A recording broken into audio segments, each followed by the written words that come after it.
Salut les amis.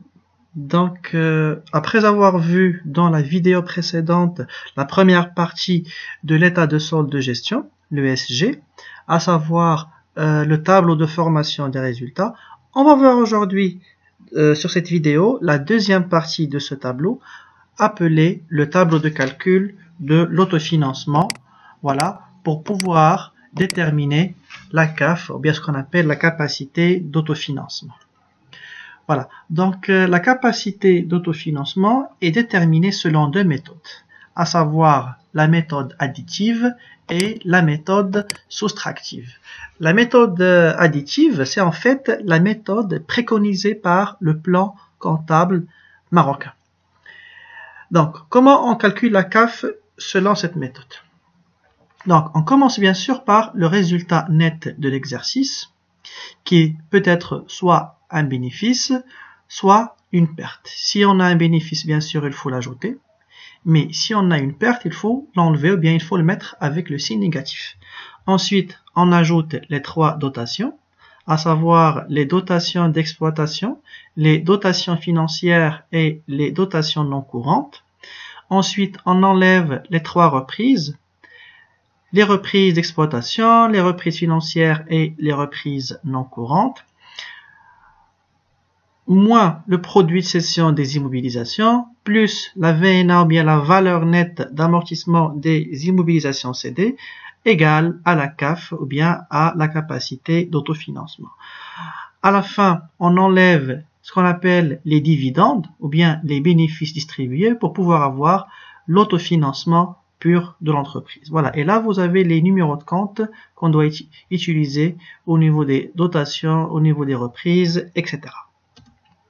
Ensuite, le calcul de la CAF selon la méthode additive doit prendre en considération les éléments suivants. Donc, au niveau des dotations, on doit prendre en compte que les éléments durables. Les éléments durables, appelés aussi les éléments stables ou bien les éléments à plus d'un an. Donc, il faut exclure tous les éléments à court terme ou bien les éléments liés à l'actif et passif circulant et à la trésorerie. Donc, d'après le renvoi qu'on a ici et qu'on a encore au niveau du plan comptable, donc au niveau des dotations, ou bien au niveau des trois dotations, on doit exclure les dotations relatives aux actifs et passifs circulants et à la trésorerie. Donc, on prend que les dotations relatives aux éléments durables. Ensuite, au niveau des reprises, on doit appliquer la même logique. Comment ça? Donc, à l'exclusion des reprises relatives aux actifs, passifs circulants et à la trésorerie, sans oublier bien sûr les transferts de charges. Donc, bien évidemment, il faut retrancher tous les éléments à court terme. Mais au niveau des reprises non courantes, il faut ajouter les reprises sur subvention d'investissement. Ensuite, une fois les dotations sont ajoutées et les reprises sont enlevées ou bien sont retranchées, on peut déterminer la CAF en retranchant les produits de cession des immobilisations et en ajoutant bien sûr la valeur nette d'amortissement pour pouvoir déterminer la CAF ou bien la capacité d'autofinancement. Et cette dernière, c'est en fait la capacité de l'entreprise à financer ses besoins avec ses propres moyens. Autrement dit, avec ses propres ressources. Et donc, sans faire appel à des ressources étrangères, telles que les emprunts, le crédit bail ou bien le marché financier. La CAF est donc un mode de financement interne qui permet à l'entreprise d'utiliser ses propres moyens et donc c'est le moyen de financement, bien c'est le mode de financement le moins coûteux à l'entreprise. Pourquoi? Parce que si normalement l'entreprise fait appel à des emprunts, elle doit verser à la banque en contrepartie des intérêts. Ou bien si elle fait appel au crédit bail, elle doit payer des redevances de crédit bail ou bien des loyers.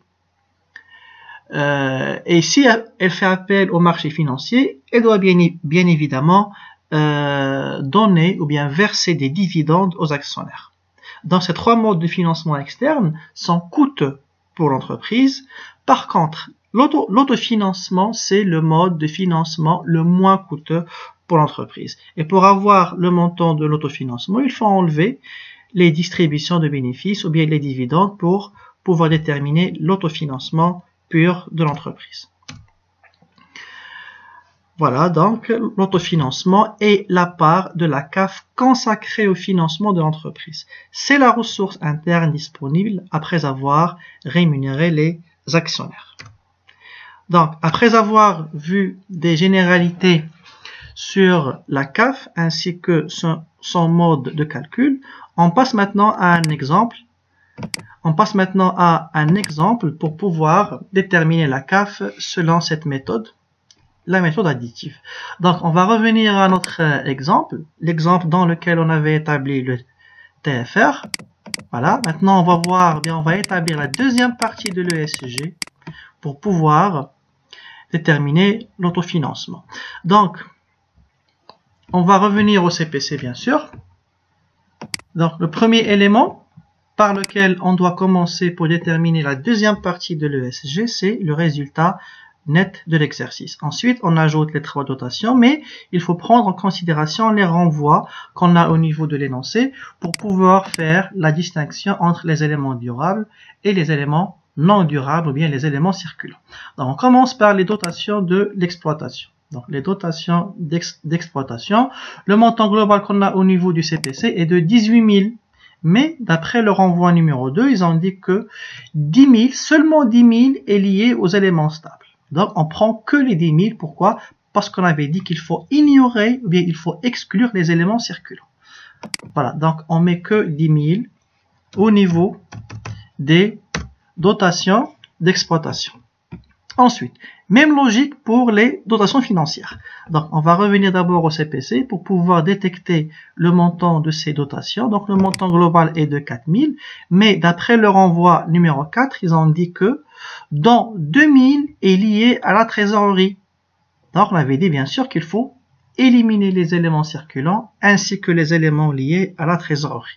Donc, on prend que combien il nous reste. Donc, il ne reste que 2000. Parce que si on prend le montant global 4000 moins les éléments liés à la trésorerie, moins les 2000, donc il va rester seulement 2000 au niveau des dotations financières stables, ou bien durables. Ensuite,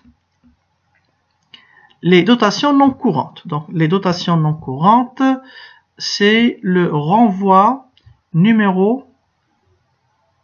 Voilà, là on n'a pas de renvoi, on n'a aucune information, concernant ces dotations-là. Donc, on va considérer que ces dotations sont des éléments durables. Donc, on peut l'ajouter ici au niveau des renvois. On va supposer que ces dotations non courantes sont bien sûr liées à des éléments durables. Donc, je vais le rajouter ici au niveau du CPC. Donc là, je vais mettre dotation non courante durable, ou bien je peux mettre lié aux immobilisations.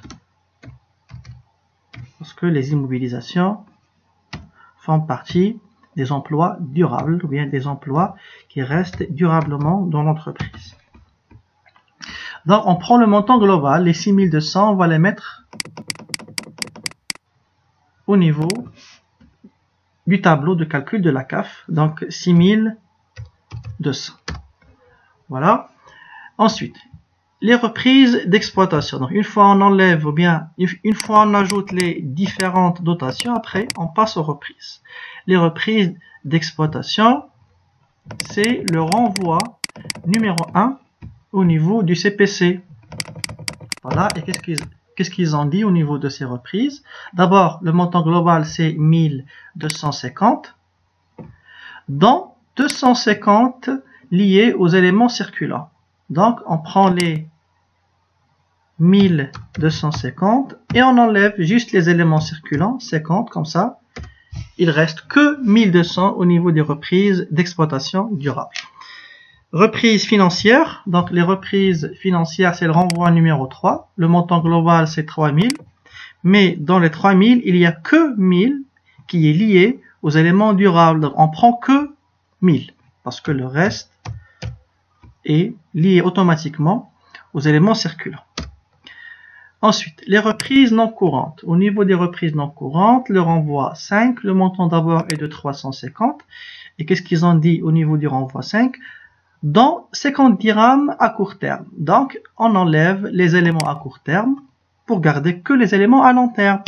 Donc, les 350 moins 50, donc il reste combien? Il reste 300 reprises, ou bien 300 dirhams au niveau des reprises non courantes durables. Ensuite, on enlève le PCI, ou bien le produit de cession des immobilisations. Donc, normalement, le produit de cession des immobilisations fait partie des produits non courants. Donc, 6000. Ensuite, on ajoute la VNA, la valeur nette d'amortissement. Donc, la valeur nette d'amortissement, c'est au niveau des charges non courantes, 8500. Et voilà, maintenant, on peut déterminer le montant de la CAF. Comment? En commençant par le résultat net de l'exercice, plus les trois dotations. Dotation d'exploitation, dotation financière et dotation non courante durable, moins les trois reprises, reprise d'exploitation, reprise financière et reprise non courante. Voilà. Moins produit de cession des immobilisations, plus la VNA, ou bien la valeur nette d'amortissement.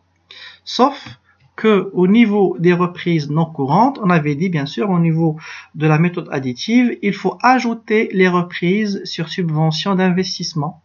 Voilà, les reprises sur subvention d'investissement doivent être ajoutées au niveau des reprises non courantes. Donc, il ne faut pas oublier d'ajouter les 700 qu'on a ici. Voilà, 700 au niveau des reprises sur subvention d'investissement. Et donc, le montant de la CAF sera égal à 132 540. Ensuite, on n'a aucune information sur les dividendes ou bien sur les bénéfices qu'on va distribuer aux actionnaires. Ce qui fait le montant de la CAF sera égal à l'autofinancement. Voilà, donc la capacité de l'entreprise à financer elle-même ses besoins, et bien sûr sans faire appel à des modes de financement externes, est de 132 540. Comment ça? Donc si le coût de l'investissement, bien si le coût du projet dépasse ce montant-là, on ne pourra pas le financer avec nos propres moyens. Ou bien on peut financer le projet, une partie du projet sera financée grâce à nos ressources propres et le reste on peut soit l'emprunter, soit le financer par le crédit bail ou bien en faisant appel aussi à des actionnaires. Mais par contre, si le coût d'investissement est inférieur à ce montant-là, voilà, ou bien à ce plafond-là, dans ce cas-là, l'entreprise pourrait financer ses besoins en utilisant bien sûr ses propres moyens. Voilà donc comment on peut déterminer la capacité d'autofinancement selon la méthode additive et bien sûr selon la méthode préconisée par le plan comptable. Voilà, on verra dans la vidéo prochaine la CAF bien sûr, mais selon la méthode soustractive dans laquelle il faut prendre les éléments circulants et il faut ignorer les éléments durables. Voilà, donc j'espère que cette vidéo a été claire pour vous. Et voilà, donc on va s'arrêter ici et on se verra bien sûr dans les vidéos prochaines.